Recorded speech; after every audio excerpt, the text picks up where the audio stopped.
And in principle, I think that's where we should look, is to rail corridors and where we can do this and where it's going to be safer and faster and cheaper. But I think the case with this one, to prove to the federal government that you can get the ridership, you get the speed.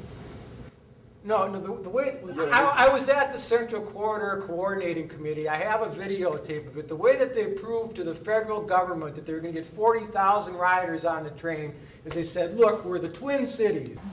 Our project is around 2,000 passengers per route mile.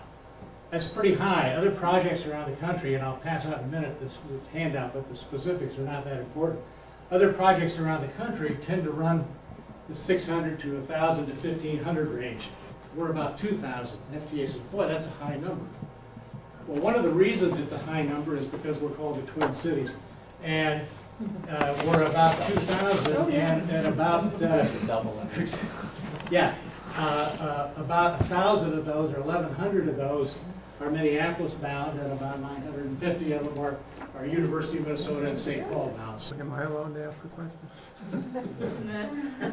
We should have probably introduced. Would you introduce yourself? No. You just said it's cost effective because you got the two downtowns and the university with all these people, right?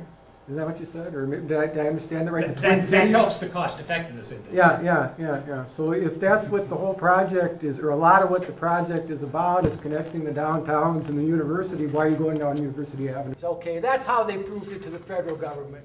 You got the same two downtowns, you got the same university, plus the St. Paul campus, plus Hamlin University, plus, Bandana Square, the fairgrounds, Snelling, wherever you want to stop, but I mean, it's going to be a lot faster. You got more riders, faster speed, safer. I mean, it was never considered. That's the only reason it isn't going on that corridor. I know John wants to talk too, but it'd be interesting to hear the speculation about why it was never considered. I mean, were there...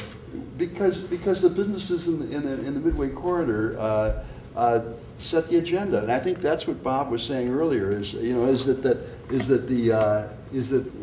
we let them set the agenda rather than trying to figure out what's the best thing in terms of transit for everybody.